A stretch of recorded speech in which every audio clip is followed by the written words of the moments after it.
कबीरदास ने क्या लिखा? कबीरदास जी ने, निंदक नियरे राखिए आंगन कुटी छवाए, बिन पानी साबुन बिना निर्मल करे सुभाए। अपने निंदकों को नियर, नज़दीक रखिए। नियर शब्द अंग्रेजी का है, लेकिन तुलसीदास जी कबीरदास जी को भी बहुत पसंद था।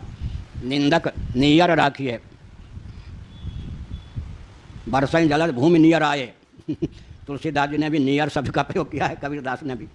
अंग्रेजी वाले भी नियर शब्द का प्रयोग करते हैं। बहुत अच्छा है।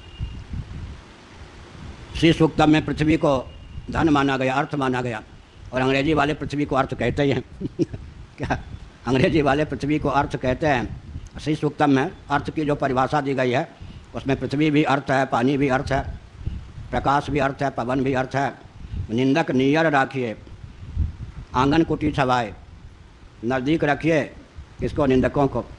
बहुत स्नेहपूर्वक, सम्मानपूर्वक अपने प्रांगण में ही कुटी उनके लिए बना दीजिए। वो क्या करेंगे? प्रशंसक तो हो सकता है कि आपको अभिमानी बना दें, गुमानी बना दें। निंदक तो बिना साबुन के, बिना पानी के आपके चित्त को निर्मल बनाते रहेंगे। तो निंदक की भी आवश्यकता है। और वेदांत की दृष्टि से विचार करें तो निंदक की आवश्यकता क्यों है? तत्वज्ञ तो ज्ञान के बल पर शुभाशुभ कर्मों से अतीत हो जाते हैं, लेकिन प्रमादवश कोई अशुभ कार्य होता है तो उनके निंदक उसका फल भोग लेते हैं और प्रशंसकों को पुण्य मिल जाता है। तो तत्वज्ञ के लिए भी निंदक की आवश्यकता है, प्रशंसक की भी आवश्यकता है। प्रशंसक उनके पुण्य के उपभोक्ता बन जाते हैं, निंदक उनके पाप के उपभोक्ता बन जाते हैं। और तत्वज्ञ न पुण्य लेकर जाते हैं, न पाप लेकर जाते हैं, कहीं जाते ही नहीं। यहीं पर शरीर छूटा नहीं कि तत्व होकर शेष रह जाते हैं। तो तत्व ज्ञान की दृष्टि से भी निंदक और प्रशंसक तो होते ही रहेंगे। प्रशंसक जो होगा धर्मात्मा का, महापुरुषों का जो प्रशंसक होगा वो उनके पुण्य का भोक्ता बन जाएगा, जो निंदक होगा उनके पाप का भोक्ता बन जाएगा।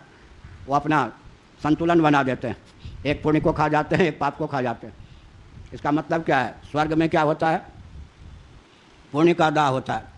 पुण्य जलेगा तब तो सुख मिलेगा ना स्वर्ग में।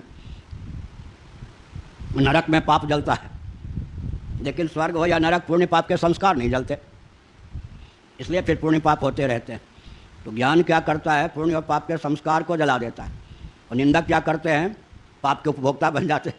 प्रशंसक क्या करते हैं? पुण्य के उपभोक्ता बन जाते हैं। ज्ञान का क्या करता है? पुण्य पाप के संस्कार को जला देता है। दास कबीरा जतन ते और ही ज्यों के त्यों धर दिन ही चढ़िया। अब तत्वज्ञ न संस्कार लेकर जाते हैं, न पुण्य लेकर, न पाप लेकर। संस्कार को जला देता है तत्वज्ञान। ज्ञानाग्नि से संस्कार जल जाते हैं शुभाशुभ कर्म के, और शुभ कर्म के भोक्ता बन जाते हैं कौन? प्रशंसक। अशुभ कर्म के भोक्ता बन जाते हैं निंदक। तो तत्वज्ञ भी प्रसन्न होते हैं कि कुछ निंदक भी रहना चाहिए, वो हमारे अशुभ कर्म के भोक्ता होते रहेंगे। तो जीवन में तो आसुरी संपत्ति के व्यक्तियों का भी बहुत बड़ा महत्व स्थान है, क्योंकि दैवी संपत्ति संपन्न व्यक्ति को प्रमादी नहीं होने देते हैं, जागरूक बनाए रखते हैं। बिल्कुल, इसलिए इनका भी उपयोग है।